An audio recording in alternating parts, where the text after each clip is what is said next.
हमने इससे पहले वाले लेक्चर्स में हमने पढ़ लिया था, इम्यून सिस्टम हमने कंप्लीट कर लिया था। इम्यून सिस्टम क्या है, कितने टाइप का है, और उससे होने वाले डिसऑर्डर, डिजीज के बारे में हमने पढ़ लिया था। अब हम बेसिकली हम क्या पढ़ने वाले हैं, डिजीज पढ़ने वाले हैं कि डिजीज कितने टाइप की होती हैं, कैसी होती हैं, और कुछ हम उसके एग्जाम्पल्स पढ़ेंगे। ठीक है, तो डिजीज एक तो होती है जो कि बाय बर्थ होती है, और एक डिजीज होती है जो कि एक्वायर्ड होती है।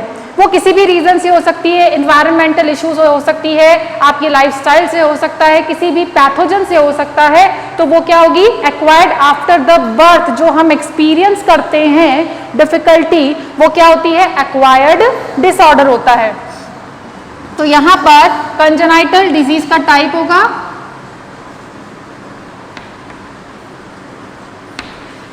Congenital, and the second one is acquired.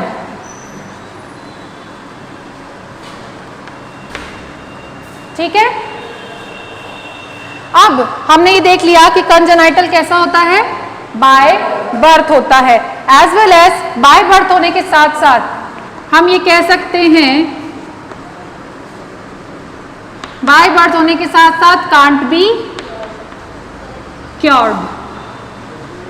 क्या, कांट बी क्योर्ड मतलब ये ठीक नहीं हो सकता है, इसे हम ठीक नहीं कर सकते हैं।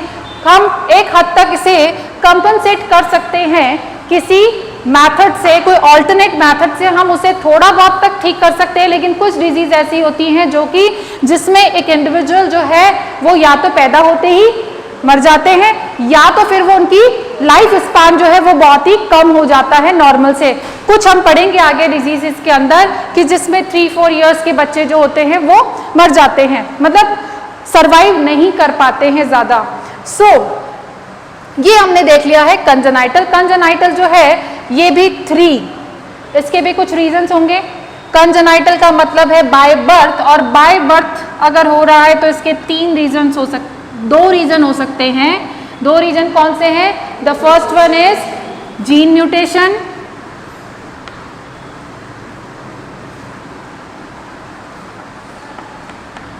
है ना, और second is chromosomal mutation.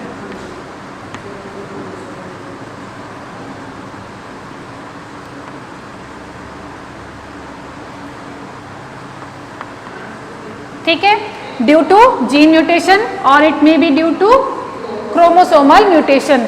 Gene mutation को हम क्या कह रहे हैं, जीन म्यूटेशन जो होगा जीन के अंदर होने वाला म्यूटेशन, है ना, कोई एक फ्रेगमेंट है, कोई प्रोटीन बनाने वाला कोई जीन है, और उस जीन के अंदर कोई चेंज हो रहा है, वो चेंज जो है,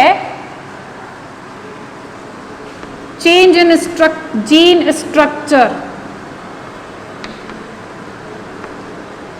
उसमें कोई चेंज हो रहा है, तो हम उसे क्या कह रहे हैं, जीन म्यूटेशन। और म्यूटेशन क्या होता है,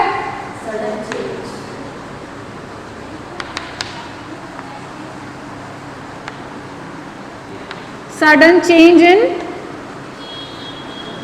what, DNA, sudden change in DNA, और वो भी डीएनए कौन सी, जर्म सेल्स की डीएनए होंगी, तो वो ही आगे क्या होंगी, इनहेरिट होंगी, है ना। म्यूटेटेड, अगर कोई म्यूटेशन हुआ है जर्म सेल में तो ही वो क्या होगा, आगे इनहेरिटेड होगा, है ना।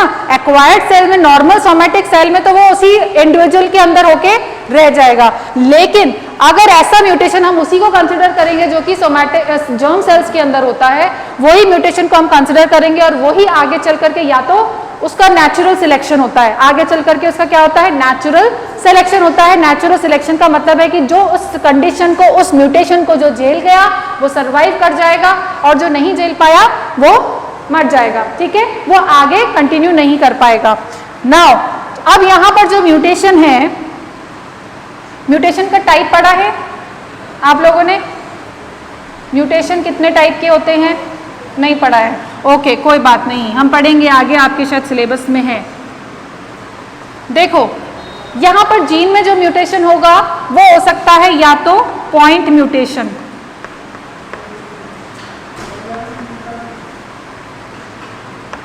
पॉइंट म्यूटेशन हो सकता है, या फिर हो सकता है फ्रेम शिफ्ट म्यूटेशन। अभी हमें सिंपली इतना ही समझना है कि पॉइंट म्यूटेशन क्या है और फ्रेम शिफ्ट म्यूटेशन क्या है। हमें प्रोसेस डिटेल में हम नहीं जाएंगे, हमें सिर्फ ब्रीफ में समझना है कि पॉइंट म्यूटेशन क्या होता है, फ्रेम शिफ्ट म्यूटेशन क्या होता है। यहां देखिए, जो पॉइंट म्यूटेशन है उसके अंदर पॉइंट म्यूटेशन का मतलब है कि एक पॉइंट पर हो रहा है। मान लीजिए ये कोई सीक्वेंस है,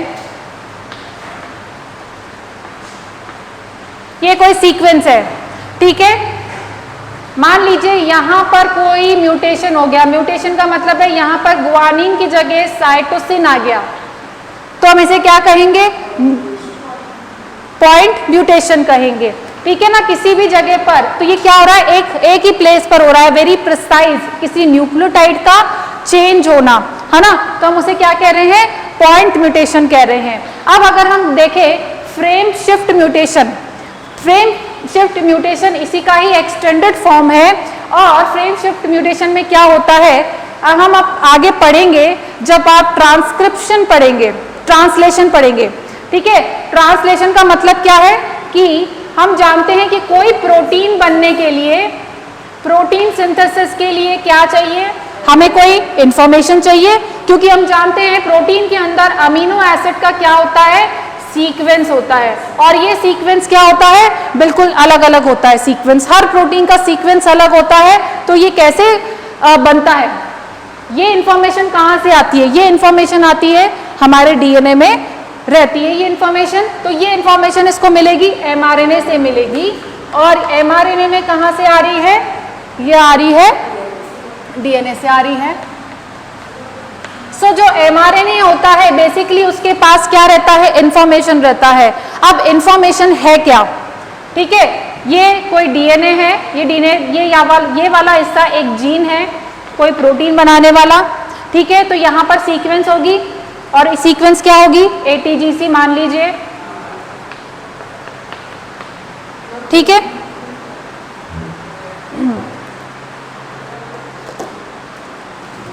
क्या हो रही है, एटीजीसी सीक्वेंस है यहाँ पर, ठीक है। अब यही सीक्वेंस क्या हो रहा है, ये जो सीक्वेंस यहाँ पर है, ये जो सीक्वेंस यहाँ है, ये कॉपी हो रही है, कहाँ, एमआरएनए में कॉपी हो रही है। आ रही है बात समझ में। अब देखो एक टर्म आपने सुना होगा, हम यहाँ पर अगेन डिटेल में नहीं पढ़ेंगे, जेनेटिक कोड। जेनेटिक कोड क्या होता है, 3 न्यूक्लियोटाइड्स का एक पेयर होता है, उसे हम जेनेटिक कोड कहते हैं। और 3 न्यूक्लियोटाइड्स मिलकर के क्या बनाते हैं, एक अमीनो एसिड की इंफॉर्मेशन देते हैं। 3 न्यूक्लियोटाइड्स का सीक्वेंस, मान लीजिए ये 3 न्यूक्लियोटाइड्स का सीक्वेंस अमीनो एसिड 1, ये 3 न्यूक्लियोटाइड्स का सीक्वेंस अमीनो एसिड 2, एंड आगे ये 3 अमीनो एसिड का सीक्वेंस क्या है, अमीनो एसिड 3 का सीक्वेंस दे रहे हैं। तो ये सीक्वेंस जो होता है फिक्स होता है किसी भी प्रोटीन का, इसमें कोई भी चेंज अगर हो जाए तो क्या हो जाएगा, गड़बड़ हो जाएगी। जैसे यहाँ पर एक ही जगह कोई जी आ गया, सी आ गया, टी आ गया, ठीक है, तो यहाँ पर ये चेंज हो जाएगा, तो प्रॉपर्टी चेंज हो जाएगी, क्योंकि यहाँ पर अब दूसरा अमीनो एसिड आ जाएगा कोई। आ रही बात समझ में, ये परेशान मत होना, अभी हम इसको वहां पर समझेंगे जब आपके ट्रांसक्रिप्शन ट्रांसलेशन पढ़ेंगे हम, ठीक है। तो मैं इतना कहना चाह रही हूं क्योंकि हमें समझना है फ्रेम शिफ्ट म्यूटेशन समझना है। फ्रेम शिफ्ट का मतलब है कि ये पूरा 3 अमीनो एसिड का सीक्वेंस है, and that sequence is a frame. अब ये फ्रेम शिफ्ट हो जाए, मान लीजिए ये एक सीक्वेंस था, ठीक है, 1 2 3 4, ये फ्रेम है। अब ये मान लो फ्रेम शिफ्ट हो जाए, मान लो ये ऐसे बनने लग जाए, ये खिसक के यहां से बनने लग जाए, तो क्या हो गया, पूरा फ्रेम ही शिफ्ट हो गया। ठीक, क्या हो गया, फ्रेम शिफ्ट हो गया कि पहले एटीजी सीक्वेंस था, अब क्या हो गया, टीजीसी हो गया, तो ये क्या हो गया, फ्रेम शिफ्ट हो गया। ठीक है, या फिर ऐसा भी हो सकता है कि जी से स्टार्ट हो, जीसीए, टीजीसी, एटीजी, तो हम ये क्या हो रहा है, फ्रेम शिफ्ट हो रहा है, तो हम इसे कहते हैं फ्रेम शिफ्ट म्यूटेशन। और जब पूरा फ्रेम शिफ्ट म्यूटेशन होता है तो फ्रेम शिफ्ट म्यूटेशन की वजह से प्रोटीन की प्रॉपर्टी क्या हो जाती है, जनरली चेंज हो जाती है। और चेंज होने पर हो सकता है कि वो फंक्शनल रहे, हो सकता है वो अभी भी फंक्शनल हो, और हो सकता है कि वो नॉन फंक्शनल हो जाए। आ रही है बात समझ में? तो फ्रेम शिफ्ट म्यूटेशन में क्या हो रहा है, फ्रेम शिफ्ट हो जाता है, सीक्वेंस चेंज हो जाता है, किसका, जीन का सीक्वेंस चेंज हो जाता है, और जिसकी वजह से प्रोटीन का स्ट्रक्चर चेंज हो जाता है। आ रही है बात समझ में? अब हमने देखा था कि ये जो जीन के अंदर चेंजेस आ रहे हैं, हमने देखा था कि एक तो चेंज आएगा, वो होगा या तो ऑटोसोमल होगा या तो फिर वो होगा एक्स लिंक्ड होगा। तो जो चेंजेस आ रहे हैं जीन म्यूटेशन के अंदर, तो चेंजेस जो होंगे वो कैसे होंगे, ऑटोसोमल होगा या फिर एक्स लिंक्ड होगा। ये हमने पढ़ लिया था।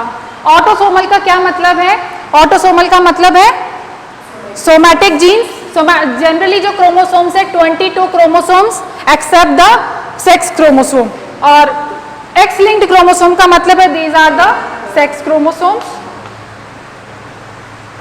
वैसे वाई लिंक्ड भी होता है, लेकिन वाई लिंक्ड आपके अभी सिलेबस में नहीं दिया हुआ है तो हम वो नहीं पढ़ रहे हैं। वाई लिंक्ड भी होता है लेकिन उसके डिजीज डिसऑर्डर बहुत ही कम होते हैं, ठीक है। तो सेक्स क्रोमोसोम ये वाला है एक्स लिंक्ड, ठीक है, जो कि मेल और फीमेल दोनों के पास होता है ना। एंड ये 22 और ये 21 जो पेयर होता है एक्स लिंक्ड होता है। अब हमने कहा था कि जो ऑटोसोमल है, ऑटोसोमल भी दो तरीके का होगा, कि या तो क्या होगा डोमिनेंट, या फिर क्या होगा रिसेसिव होगा। तो हम सबसे पढ़ रहे हैं ऑटोसोमल रिसेसिव डिसऑर्डर पढ़ रहे हैं। रिसेसिव का मतलब क्या होगा, रिसेसिव का मतलब ये होगा कि इस कंडीशन में डिजीज कब होगी, जब दोनों ही अलील रिसेसिव कंडीशन में हो। अगर हेट्रोजाइगस कंडीशन होगी तो वो कैरियर होगा, डिजीज कॉज नहीं करेगा। तो ऑटोसोमल रिसेसिव के अंदर डिजीज तभी अपीयर होगी जब दोनों ही अलील्स कैसे हो, होमोजाइगस कंडीशन में हो। तो रिसेसिव होमोजाइगस कंडीशन हो, ठीक है। तो ऑटोसोमल रिसेसिव के अंदर होमोजाइगस रिसेसिव कंडीशन हो एलील्स की। सो हम पढ़ रहे हैं अभी कंजेनाइटल पढ़ेंगे, और कंजेनाइटल के अंदर भी हम सबसे पहले पढ़ेंगे जीन म्यूटेशन, और जीन म्यूटेशन के अंदर भी हम सबसे पहले पढ़ रहे हैं ऑटोसोमल रिसेसिव। सो कल हमने पढ़ लिया था, फिर भी हम एक बार रिवाइज कर लेते हैं, ठीक है। तो सबसे पहले हमने क्या पढ़ा था, फिनाइल कीटोन्यूरिया, दूसरा एल्केप्टोन्यूरिया, और तीसरा हमने पढ़ा था एल्बिनिज्म पढ़ा था, ठीक है। सो सबसे पहला जो है that is phenyl ketonuria. Phenyl ketonuria के अंदर कौन सा ऐसा मेटाबोलाइट था जो कि जिसका मेटाबॉलिज्म नहीं हो रहा था, फिनाइल एलानिन था। क्या था, फिनाइल एलानिन था, और वो किसमें कन्वर्ट नहीं हो रहा था, टायरोसिन में।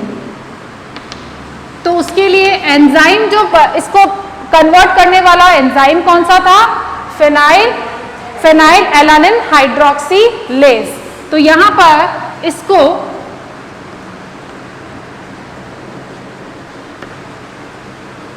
शॉर्ट में एलानिन को ऐसे भी लिखते हैं, और हाइड्रोक्सीलेज ये एंजाइम नहीं था।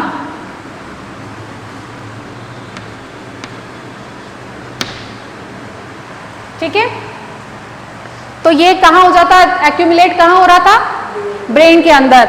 अब ये जो फिनाइल एलानिन है ये एक्यूमुलेट हो रहा था, लेकिन ये एक्यूमुलेट किस फॉर्म में हो रहा था, ये convert into phenyl pyruvic acid.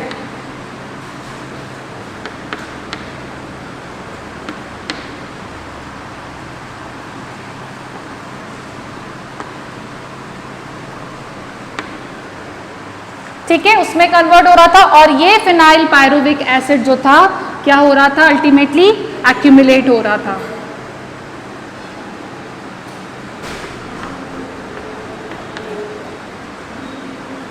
and that cause mental retardation.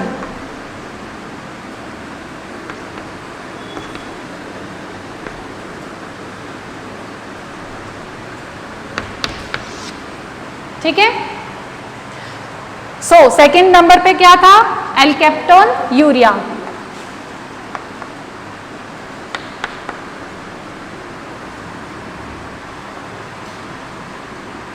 इसमें क्या हो रहा है? होमोजेंटिसिक डेफिशिएंसी ऑफ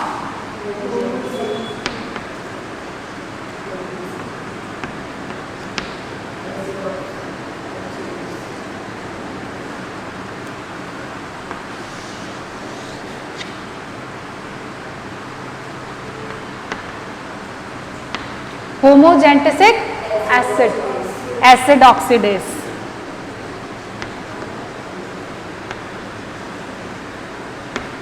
ठीक है.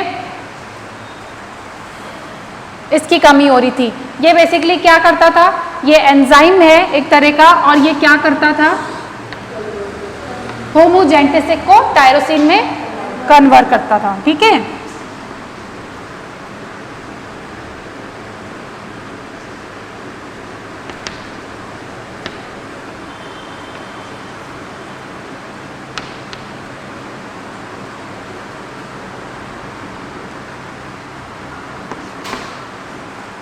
ठीक है. अब ये कहाँ एक्यूमुलेट हो रहा था? ब्रेन के अंदर, जॉइंट्स के अंदर, लिगामेंट्स के अंदर. ठीक है. ये वहां पर एक्यूमुलेट हो रहा था.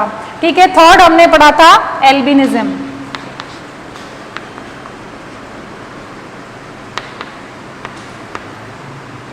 ये एल्बिनिज्म किसकी वजह से हो रहा है? Deficiency of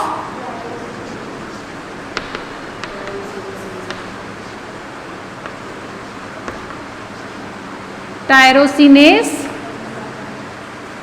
enzyme. और ये बेसिकली क्या करता है? टायरोसिन से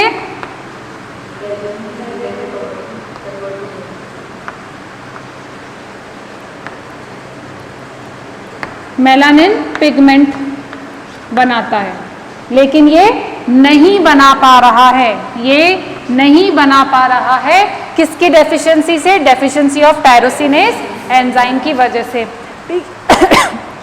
ठीक है. ये हमने पढ़ लिया था. अब हम इसके आगे पढ़ेंगे फोर्थ नंबर का डिजीज. रफ कर दूं इसे.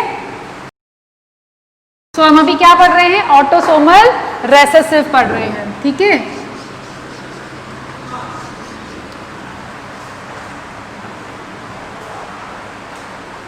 अब देखो, अब है फोर्थ नंबर पे जो डिजीज है, दैट इज अ टे सेक डिजीज डिसऑर्डर.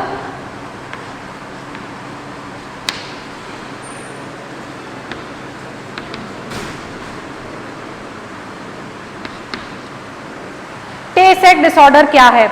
यहां पर डेफिशिएंसी हो रही है बीटा एन एसिटाइल हेक्सोन अमीनिडेज. ठीक है.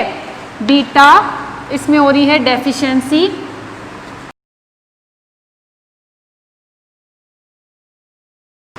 हेक्सोस है ये. मैं वही सोचूं कहाँ गड़बड़ कर रही है. ठीक है. N acetyl deficiency of N acetyl hexosaminidase की डेफिशिएंसी हो जाती है. ये बेसिकली क्या करता है? ये करता है, अगर इसकी कमी हो जाती है तो क्या इफेक्ट होगा? Fat metabolism affected. Due to this fat metabolism affected. Fat metabolism affect हो जाता है, यानी कि फैट का मेटाबॉलिज्म नहीं हो पाता है. अब वैसे, और इसका सबसे ज्यादा असर कहाँ पड़ता है? इसका सबसे ज्यादा असर पड़ता है न्यूरॉन्स पर. एज वी नो कि न्यूरॉन्स जो होती हैं वो कैसी होती है? न्यूरॉन्स के अगर स्ट्रक्चर आपको ध्यान हो तो उस पर क्या प्रेजेंट होता है? माइलिन शीट प्रेजेंट होती है. और जो माइलिन होता है बेसिकली इंसुलेटर का काम करता है. और इंसुलेटर जो है वो जनरली किसका बना हुआ होता है? फैट का ही बना हुआ रहता है. ठीक है. लेकिन वहां पर अगर फैट मेटाबॉलिज्म नहीं होगा तो फैट जो है कहाँ जाकर के? वहां जाकर के एक्यूमुलेट होने लग जाता है. ठीक है. तो वहां पर एक्यूमुलेट होने लग जाएगा तो क्या होगा? नर्वस सिस्टम जो है उसमें कंडक्शन नहीं हो पाएगा, है ना, न्यूरॉन इंपल्स जो है वो जनरेट नहीं हो पाएंगे, आगे इंपल्स कंडक्ट नहीं हो पाएंगे, ठीक है। कंडक्ट नहीं होगा तो जो न्यूरॉन्स है वो धीरे धीरे करके क्या हो जाएंगी, डीजनरेट हो जाएंगी। जैसे जैसे न्यूरॉन्स जो हैं डीजनरेट होने लगती हैं, पैरालिसिस के चांसेस जो हैं वो बढ़ जाते हैं। तो बेसिकली यहाँ पर क्या होता है, पैरालिसिस भी हो जाता है एज वेल एज रिटार्डेशन भी यहाँ पर हो जाता है, मेंटल रिटार्डेशन भी है, पैरालिसिस भी है। अब ये अफेक्टेड है तो एक्यूमुलेट होगा, एक्यूमुलेट कहाँ पर हो रहा है, fat accumulated in brain. Accumulation कहाँ हो रहा है,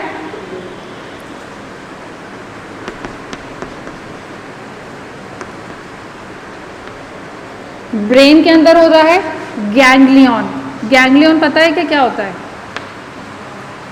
नर्वस सिस्टम पढ़ा था ना, गैंग्लियंस पढ़ता था क्या, जो हेड्स होते हैं, बहुत सारी जो नर्व्स होती हैं उनके जो हेड्स मिलकर के एक साथ क्या बनाती है, गैंग्लियन बनाती हैं, ठीक है। तो ganglion spinal cord,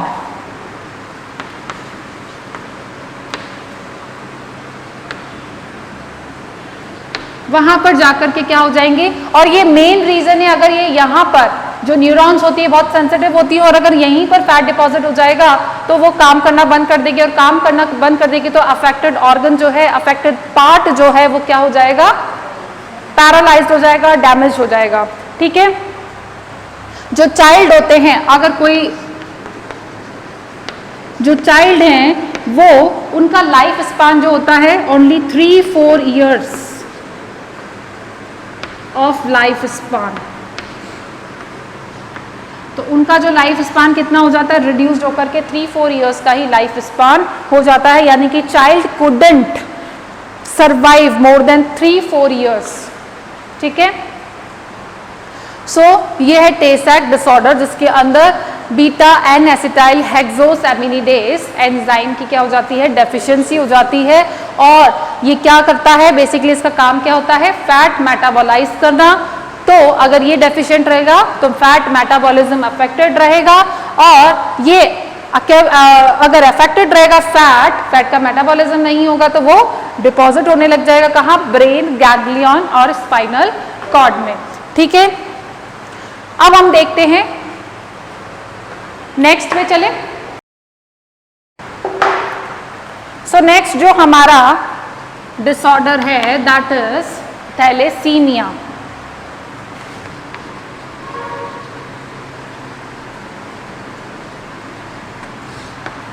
thalassaemia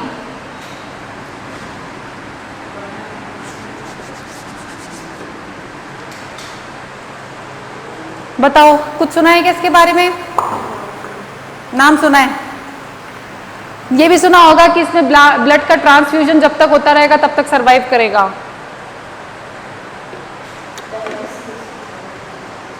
blood transfusion होता है मतलब ब्लड डोनेट, इसको ब्लड की हमेशा हर 120 दिन में जरूरत पड़ती रहती है, ठीक है। अब ऐसा क्यों होता है हम ये देखते हैं, इसको ब्लड की रिक्वायरमेंट क्यों होती है, थैलेसेमिक पर्सन्स जो होते हैं उनको ब्लड की रिक्वायरमेंट क्यों होती है। अगर हमें थोड़ा सा ये आइडिया हो कि जो हमारी आरबीसीज होती हैं, आरबीसीज के अंदर क्या रहता है, हीमोग्लोबिन। हीमोग्लोबिन की 2 चेन्स होती हैं, एक तो होती है, हम जनरली पढ़ते हैं अल्फा और बीटा चेन्स होती हैं, जनरली क्या पढ़ते हैं, अल्फा और बीटा चेन पढ़ते हैं, ठीक है। लेकिन एक और 2 और चेन होती है, एक तो होती है डेल्टा और एक होती है गामा होती है, ठीक है। अल्फा, बीटा और गामा चेन्स होती हैं किसकी, हीमोग्लोबिन की। अल्फा क्या लिए जो क्रोमोसोम है that is a 16th number of chromosome पर इसका जीन प्रेजेंट होता है, 16th क्रोमोसोम पर।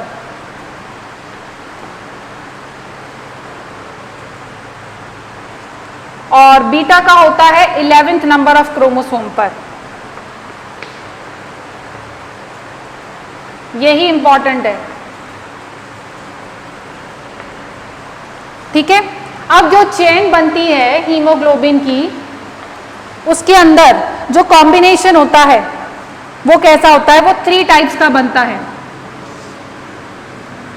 अल्फा 2 बीटा 2, ठीक है, अल्फा 2 डेल्टा 2, ठीक है, और अल्फा 2 और डेल्टा 2। तो ये 3 टाइप्स की क्या बनती है, चेन बनती है, ठीक है। इसका जो परसेंटेज होता है 97% होता है, यानी कि जो जितनी भी आरबीसीज बनती हैं उन आरबीसीज के अंदर जो हीमोग्लोबिन होता है वो कैसा होता है, 97% हीमोग्लोबिन इस तरह का होता है। जितनी भी आरबीसीज हैं उनके अंदर उसका 90% जो हीमोग्लोबिन है वो ऐसा होता है, ठीक है। उसके अलावा बाकी जो बची कुची है 2 से 3% आरबीसीज के अंदर ये वाली हीमोग्लोबिन की चेन होती है, और लेस देन 1%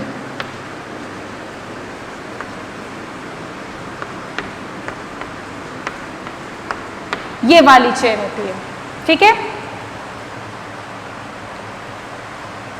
आ रही बात समझ में?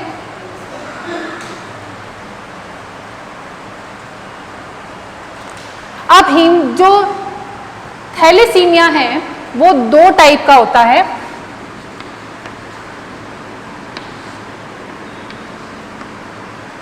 एक तो होता है अल्फा अफेक्टेड, इसको आप सीधा अल्फा ही लिख लो और इसे आप लिख लो बीटा लिख लो, ठीक है। अल्फा के अंदर अल्फा चेन अफेक्टेड होती है और बीटा के अंदर beta chain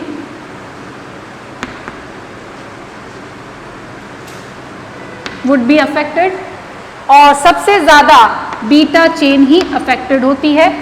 most of the cases के अंदर सबसे ज्यादा common, it is very common. जो थैलेसीमिक पेशेंट्स होते हैं उनके अंदर बीटा चेन जो होती है जनरली क्या हो जाती है, अफेक्टेड हो जाती है। अब ऐसा क्या होता है, अब देखो यहां पर जो म्यूटेशन हो रहा है वो कैसा है, फ्रेम शिफ्ट म्यूटेशन है। कैसा है, फ्रेम शिफ्ट म्यूटेशन है। म्यूटेशन कैसा है, यहां पर फ्रेम शिफ्ट म्यूटेशन है, और जिसकी वजह से यहां पर क्या होता है, अल्फा हो या बीटा चेन हो तो ये क्या हो जाती है, डिफॉर्म हो जाती है। यानी कि पूरा का पूरा स्ट्रक्चर, हीमोग्लोबिन क्या है, प्रोटीन है, और ये प्रोटीन का स्ट्रक्चर बिल्कुल चेंज हो जाता है। क्या हो जाता है, प्रोटीन स्ट्रक्चर जो है डिफॉर्म हो जाता है, ठीक है। प्रोटीन स्ट्रक्चर क्या हो जाता है, deform.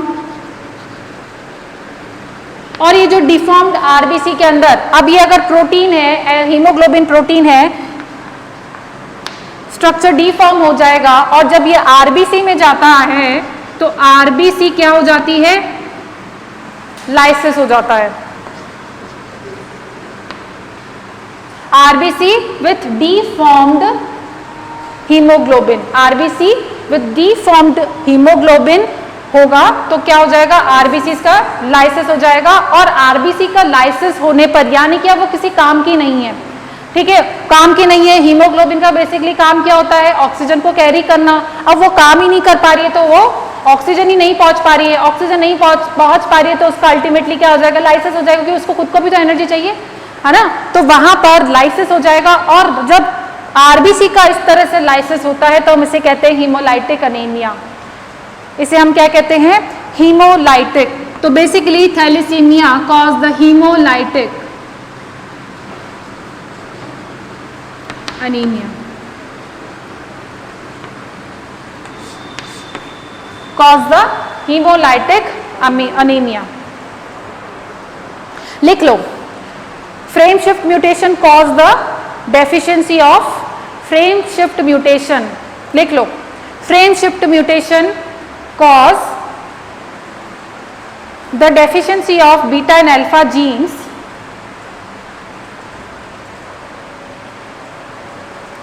cause the deficiency of beta and alpha genes present on 11th and 16th chromosome।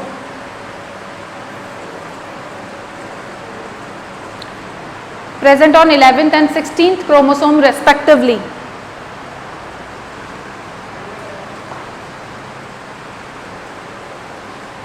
So decrease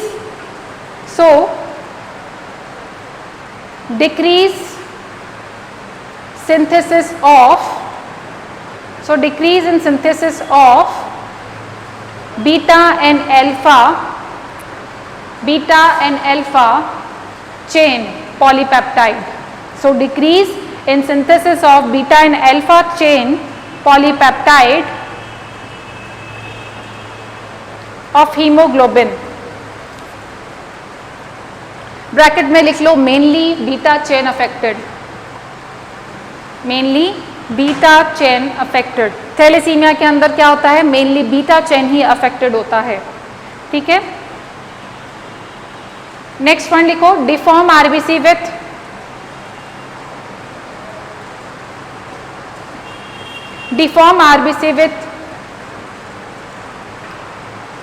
haemoglobin, HB लिख लो।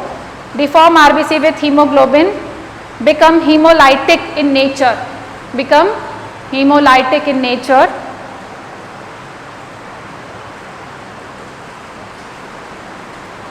cause hemolytic anemia.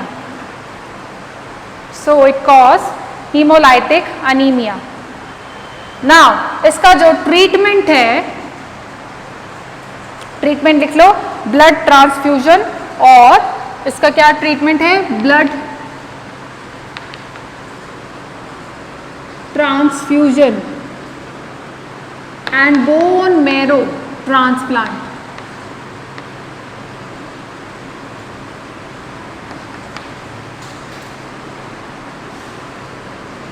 सो हमने क्या कहा, थैलेसीमिया के अंदर सिंपली फोकस किस बात पे हो रहा है कि आरबीसी के अंदर जो हीमोग्लोबिन प्रोटीन है, और हीमोग्लोबिन प्रोटीन हम जानते हैं 4 पॉलीपेप्टाइड चेन से बना है, तो 2 सेम होती है और 2 सेम होती है, 2 अलग अलग, है ना।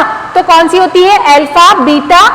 जनरली तो हम यही पढ़ते हैं अल्फा बीटा, लेकिन मैंने आपको एक्स्ट्रा नॉलेज ये दी कि हमारे पास 4 टाइप्स ऑफ क्या होती है, पॉलीपेप्टाइड चेन होती है, जिसमें से अल्फा 2 बीटा 2 वेरी कॉमन होती है, ठीक है। अल्फा 2 गामा 2, अल्फा 2 डेल्टा 2, ठीक है।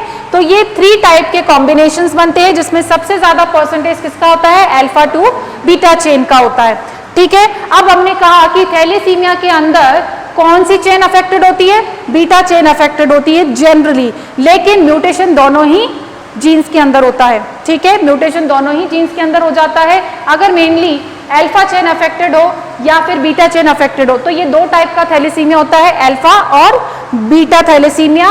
अल्फा थैलेसीमिया का मतलब है alpha chain affected, beta thalassemia का मतलब है बीटा चेन अफेक्टेड होती है, जो कि सबसे कॉमन होती है। उसके बाद हमने ये कहा था कि म्यूटेशन जो इसके अंदर हो रहा है, यहाँ पर जो कॉज कर रहा है वो म्यूटेशन की वजह से हो रहा है, और म्यूटेशन कौन सा है, फ्रेम शिफ्ट। और मैंने आपको बताया था कि फ्रेम शिफ्ट म्यूटेशन में सीक्वेंस ही पूरा चेंज हो जाता है, ठीक है। सो जिसकी वजह से प्रोटीन नहीं बनेगा, ठीक है। जीन अगर डिफेक्टेड हो गया तो प्रोटीन नहीं बनेगा, और प्रोटीन नहीं बनेगा तो अल्टीमेटली ये चैन नहीं बनेगा, और चैन नहीं बनेगा तो आरबीसी कैसी हो जाएगी, हीमोलाइटिक हो जाएगी, ठीक है। और उसे हम क्या कहते हैं, हीमोलाइटिक अनीमिया कहते हैं, ठीक है। अब हम इसी से मिलता जुलता एक और एग्जाम्पल लेंगे डिजीज का। इससे मिलता जुलता एक और एग्जाम्पल है, that is sickle cell anaemia.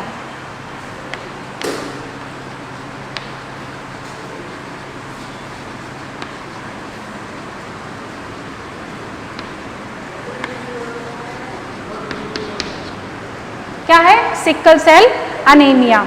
सो यहां पर ये क्या हो रहा है, कॉज बाय जीन म्यूटेशन।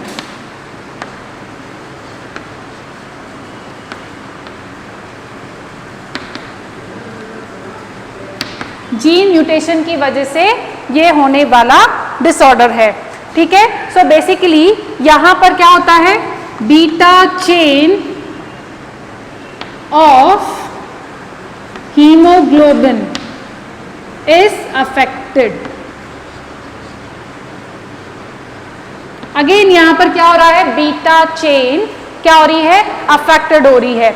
अब ये जो बीटा चेन है, इस बीटा चेन के अंदर जो 6th नंबर का कोडोन है, इस बीटा चेन के अंदर जो 6th नंबर का कोडोन है, और मैं आपको बता चुकी हूं जेनेटिक कोडोन, एक ही बात है, जेनेटिक कोड या उसमें उसे कहूं कोडोन कहूं, एक को क्या कहेंगे हम, ये है कोड, ठीक है, कोडोन है। तो 6th नंबर का कोडोन है, आ रही है बात समझ में। तो 6th नंबर के कोडोन जो है वो क्या हो जाता है, रिप्लेस्ड हो जाता है, चेंज हो जाता है। 6th नंबर का कोडोन जो है वो चेंज हो जाता है। और 6th नंबर का कोडोन क्या होता है, 6th नंबर का कोडोन होता है गैग। ये कई बार डायरेक्टली पूछा जाता है। 6th नंबर का कोडोन होता है gag and it will convert into GUG, GUG में कन्वर्ट हो जाता है। क्या हो रहा है, GUG में कन्वर्ट हो रहा है। अब बेसिकली यहां पर हो क्या रहा है कि पॉइंट म्यूटेशन हो रहा है। जो एलानिन है, सॉरी एडेनिन जो है वो किस में कन्वर्ट हो रहा है, यूरासिल में कन्वर्ट हो रहा है। एडेनिन किस में कन्वर्ट हो रहा है, यूरासिल में कन्वर्ट हो रहा है। तो अब मुझे बताओ पिरिमिडिन और प्यूरिन्स कौन से होते हैं,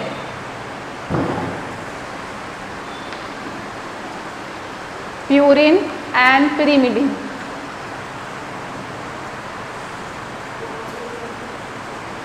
न्यूक्लियोटाइड्स पूछ रही हूं ना, पढ़े ना, मैडम ने पढ़ाए होंगे, स्वाति मैम ने। तो प्यूरिन्स कौन से हैं और पिरिमिडिन्स कौन से हैं, एनी आइडिया? अच्छा मुझे तो न्यूक्लियोटाइड बेस बता दो, कितने बेस होते हैं, न्यूक्लियोटाइड बेस कितने टाइप के होते हैं, nitrogen base, sorry nitrogen base के कितने टाइप होते हैं, मेरे को नाइट्रोजन बेस के टाइप बताओ। सिंपली इनको भूल जाओ, अभी मुझे तो नाइट्रोजन बेस बताओ कितने टाइप के होते हैं, ये भूल जाओ। ये तो हमने अलग से कैटेगरी बनाई है कि वो सिंगल चेन वाले होते हैं, सिंगल रिंग वाले और डबल रिंग वाले, पिरिमिडिन और प्यूरिन वाले। 4 न्यूक्लियोटाइड्स नहीं, मैं पूछ रही हूँ 4 नाइट्रोजन बेस। न्यूक्लियोटाइड तो तब कहेंगे जब वो किसके साथ जुड़ जाएगा, राइबोस और फॉस्फेट के साथ जुड़ेगा, तब उसे न्यूक्लियोटाइड कहेंगे। मैं पूछ रही हूँ नाइट्रोजन बेस के टाइप बताओ, जो तुम अभी मुझे बता रहे थे। 4, एडिनिन, थाइमिन और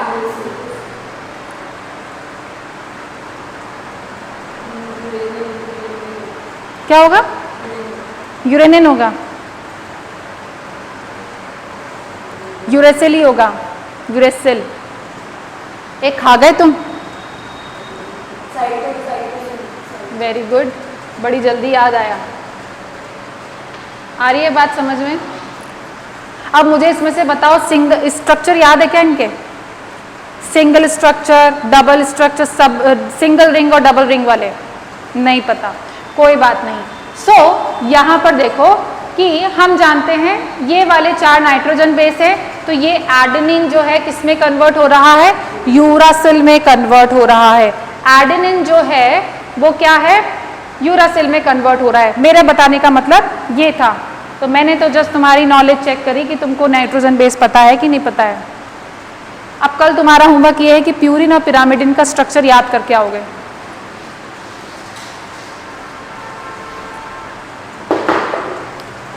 बना के भी आओगे, प्यूरिन कौन से होते हैं और पिरिमिडिन कौन से होते हैं, ठीक है, और उनका स्ट्रक्चर, सिंप्लीफाइड स्ट्रक्चर बना के आओगे, ठीक है। सो हम क्या कह रहे हैं कि यहाँ पर गैग जो है किसमें कन्वर्ट हो गया, गुग के अंदर कन्वर्ट हो गया। अब यहाँ पर इंपॉर्टेंट बात यह है कि गैग जो था वो कौन से अमीनो एसिड का कोडोन था, कौन से अमीनो एसिड का कोडोन था, तो ये था ग्लूटामिक एसिड। ग्लूटामिक, अगर आपने पढ़े हो बायोमोलिक्यूल्स अमीनो एसिड, तो अमीनो एसिड में ग्लूटामिक एसिड भी आता है, ठीक है। और यूरासिल, सॉरी, और जो गुग वाला था वो किसमें कन्वर्ट हो रहा है, वैलीन। गुग किसके लिए है, वैलीन। वैलीन का क्या है, ये कोड है, हाँ वैलीन के लिए कोड है GUG। आ रही है बात समझ में? तो ग्लूटामिक एसिड अल्टीमेटली किसमें कन्वर्ट हो रहा है? वैलीन में कन्वर्ट हो रहा है। अब जो ग्लूटामिक एसिड है ये एसिडिक है और वैलीन जो है ये हाइड्रोफोबिक नेचर है।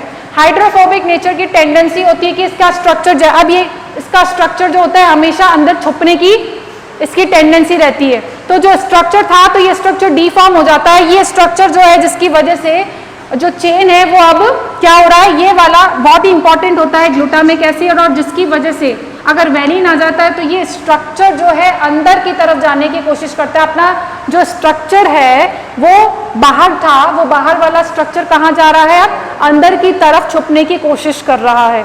ठीक है ना। 4D 3D स्ट्रक्चर में अगर हम देखें तो जो प्रोटीन का जब हम स्ट्रक्चर देखते हैं तो कुछ स्ट्रक्चर जो होते हैं बाहर की तरफ अमीनो एसिड रहते हैं और कुछ अंदर की तरफ एक कोर के अंदर प्रेजेंट रहते हैं, है ना। तो यहाँ पर ग्लूटामिक जो एसिड है वो बेसिकली वैलीन के अंदर चेंज हो रहा है। ठीक है, और ये है पॉइंट म्यूटेशन का एग्जाम्पल है। ठीक है, अब यहाँ पर लिख लो abnormal haemoglobin change the shape of abnormal hemoglobin change the shape of RBC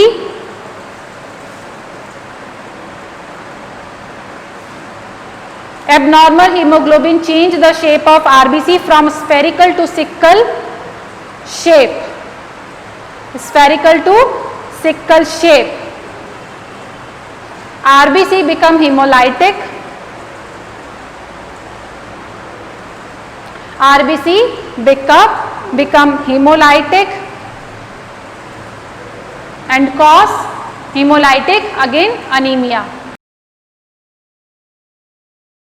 patients with, अब इनकी खासियत क्या होती है कि देखो ये जो स्फेरिकल बॉय कॉन्केव शेप होता है वो अब इसमें चेंज हो जाता है, कुछ इस तरह का शेप हो जाता है, इसका सिक्कल की तरह शेप हो जाता है, इसे हम सिक्कल शेप कहते हैं। ठीक है,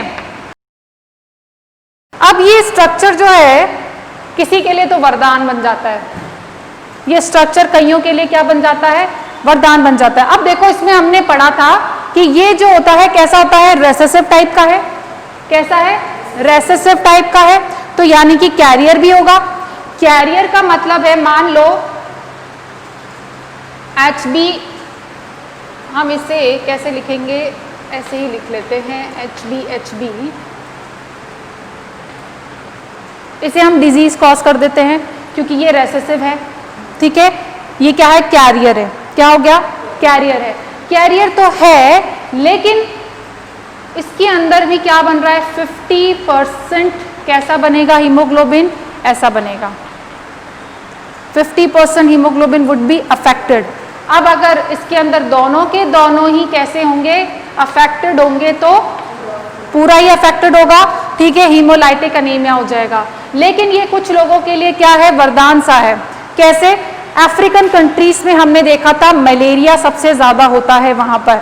ठीक है, वहां पर मलेरिया बहुत ज्यादा होता है, तो वहां के लोगों में ये सिकल सेल अनीमिया जो है बहुत ज्यादा देखने को मिलता है।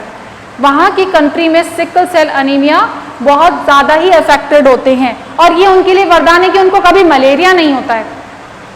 क्यों नहीं होता है, क्योंकि मलेरिया कहाँ रहता है, आरबीसी के तो अंदर रहता है।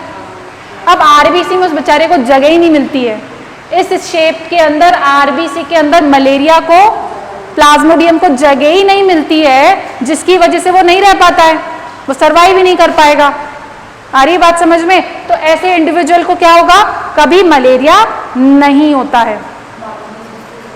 हाँ, बाकी डिजीज हो सकती है, इससे वो परेशान हो सकता है, लेकिन जनरली उसको मलेरिया तो नहीं होगा, क्योंकि मलेरिया में भी अल्टीमेटली क्या होता है, हीमोलाइटिक अनीमिया हो जाता है, उसमें भी आरबीसी क्या डिस्ट्रक्ट हो जाती है। आ रही बात समझ में। ठीक है, सो लिखो पेशेंट विद दिस डिजीज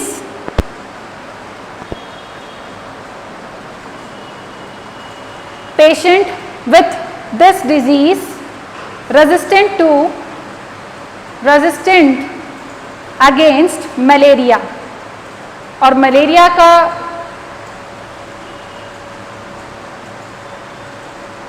ठीक है, resistance to malaria.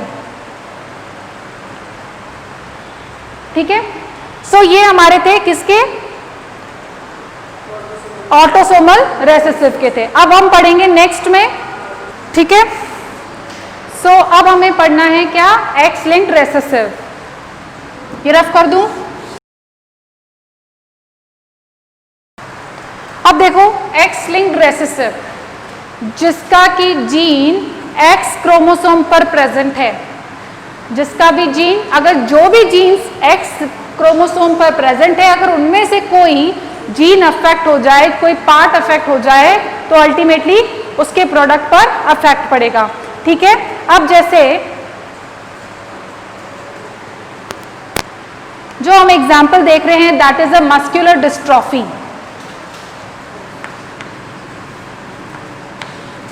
Muscular dystrophy, muscular dystrophy. अब नाम से ही पता चल रहा है कि ये मसल्स से रिलेटेड है। नाम से ही क्या चल रहा है, पता चल रहा है कि ये मसल्स से रिलेटेड डिसऑर्डर है, ठीक है। अब इसके अंदर जो प्रोटीन अफेक्टेड होता है वो कौन सा होता है, डिस्ट्रोफिन। कौन सा होता है, डिस्ट्रोफिन। तो dystrophin protein is absent in muscle. Dystrophin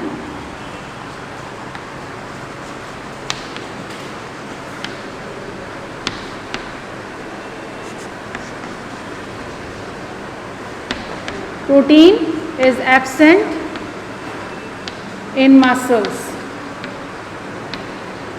और ये डिस्ट्रोफिन प्रोटीन जो है बेसिकली ये एक्चुअली फंक्शन क्या करता है, कंडक्शन ऑफ कैल्शियम आयंस।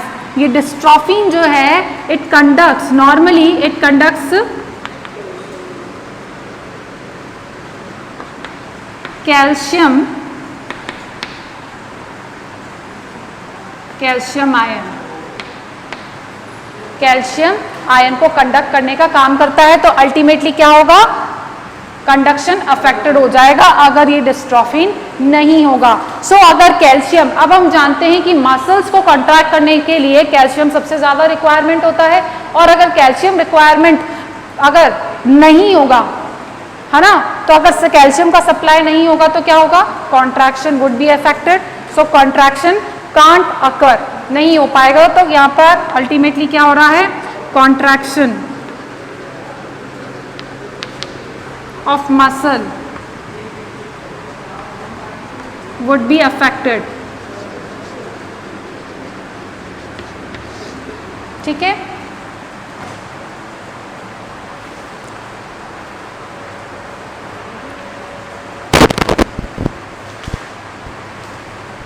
सो ये एक एग्जाम्पल था किसका, एक्स लिंक्ड रेसेसिव का। हमने एक ही एग्जाम्पल है हमारे पास मस्कुलर डिस्ट्रॉफी का, और भी एग्जाम्पल है पर आपके यही दिया हुआ है फिलहाल। सो यही है मस्कुलर डिस्ट्रॉफी, ठीक है। अब हम पढ़ेंगे ऑटोसोमल डोमिनेंट डिसऑर्डर। क्या पढ़ेंगे हम, autosomal dominant gene mutation.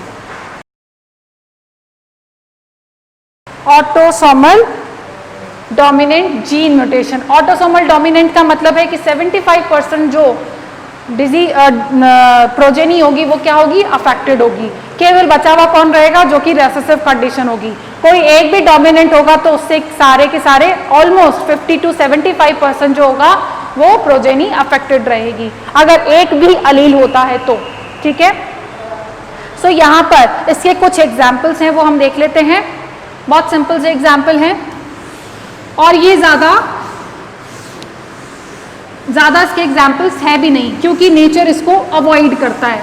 Natural selection होना जरूरी है। नेचुरल सिलेक्शन सब पे लागू होता है। अगर कोई म्यूटेशन हुआ है तो उस पर नेचुरल सिलेक्शन हमेशा लगता है, ठीक है। म्यूटेशन ऐसे ही सर्वाइव नहीं कर पाते। अभी तक हम जो देख रहे थे वो ज्यादातर हमने एग्जाम्पल्स देखे हैं that are from X link, जो कि रेसेसिव थे, है ना, इसलिए क्योंकि वो सर्वाइव कर पा रहे थे।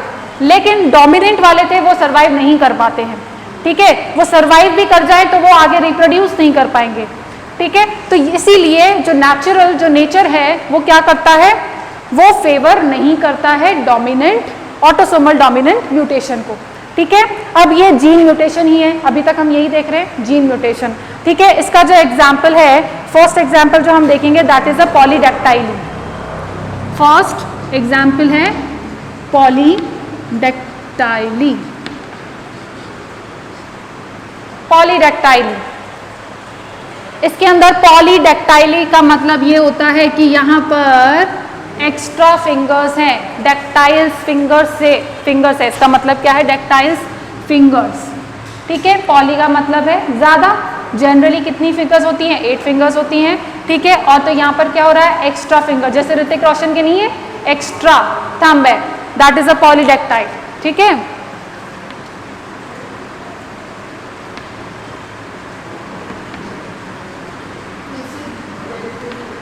हाँ नहीं, लेकिन यही तो है ना कि देखो नेचुरल सिलेक्शन यहाँ पे भी काम कर गया, ये सरवाइव कर गया, तभी ये अभी तक चल रहा है पॉलीडेक्टाइली। ये अभी भी पॉपुलेशन के अंदर है क्योंकि ये सरवाइव कर गया है। ये पॉपुलेशन में अगर ये सरवाइव नहीं कर पाता तो ये पॉपुलेशन में होता ही नहीं। अगर जो पॉपुलेशन में है दैट मीन्स उसने नेचुरल सिलेक्शन जो एग्जाम था वो पास कर लिया है। आ रही बात समझ में? ठीक है, सेकंड जो है हमारा that is ब्रैकीडेक्टाइली।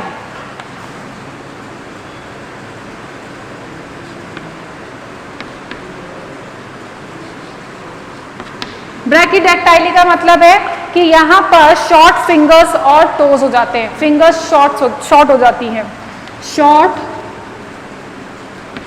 Fingers and toes. इससे अल्टीमेटली पूरी बॉडी पर कोई इफेक्ट नहीं पड़ रहा है, एक पर्टिकुलर रीजन ही इफेक्ट हो रहा है यहाँ पर,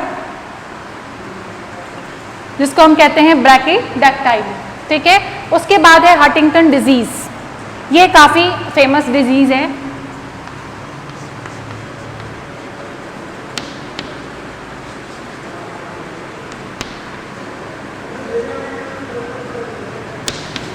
अब ये हंटिंगटन डिसीज क्या है? This is a dominant disorder है, ऑटोसोमल डोमिनेंट है, mutation at the 4th chromosome.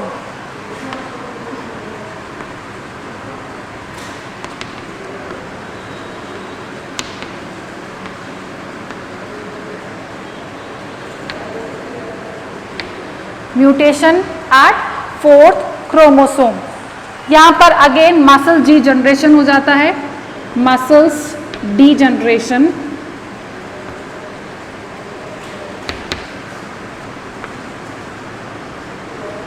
Cause muscle degeneration. ठीक है, abnormal movement of limb and defective speech. Abnormal movement of limb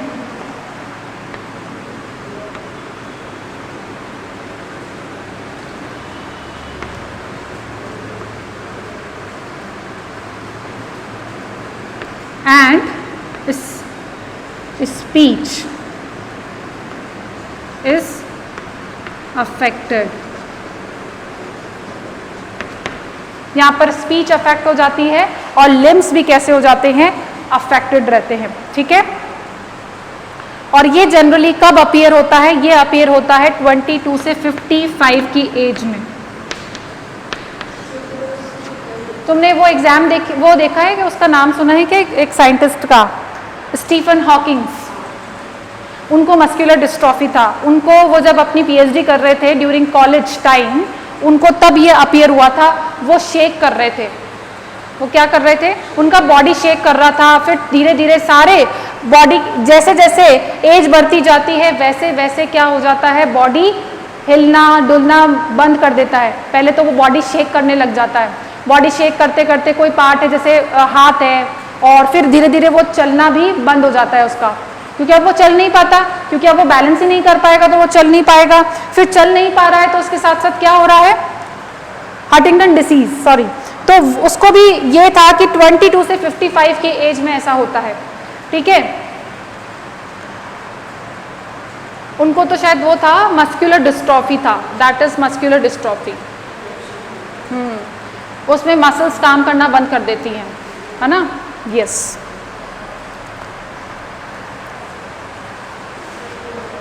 so ultimately nerve degeneration होता है, लिख लो, appears at 22 to 55 age between.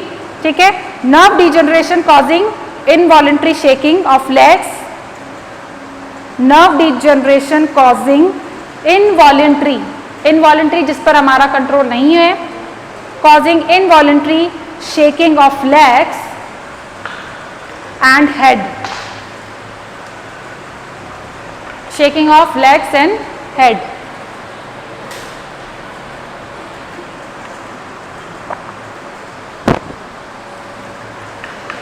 सो हमने यहां पर जीन म्यूटेशन कंप्लीट कर लिया है, ठीक है।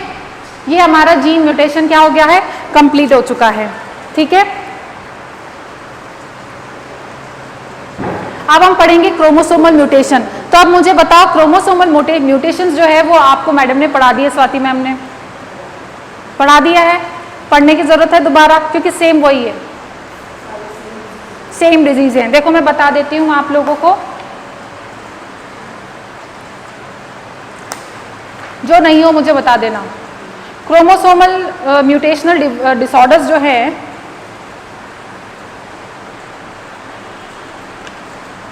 डाउन सिंड्रोम है, एक तो पढ़ा लिया, ठीक है। उसके बाद है एडवर्ड सिंड्रोम है, ट्राइसोमी ऑफ 18, एक क्रोमोसोम इंक्रीज हो जाता है, ट्राइसोमी ऑफ 18 हो जाता है, इंसिडेंट इन 1 in 8000 बर्थ के अंदर। इसमें ईयर्स और नर्वस सिस्टम अफेक्ट हो जाता है, ठीक है। और Patau syndrome, trisomy of 13, trisomy of 13, इसके अंदर भी। और एक क्राइडू-चैट सिंड्रोम, ओके नहीं, कैट क्राई सिंड्रोम है, क्राइडू-चैट बोलते हैं इसको, क्राइडू-चैट सिंड्रोम। तो दूसरा है सेक्स क्रोमोसोमल, ये वाला करा दिया है क्या।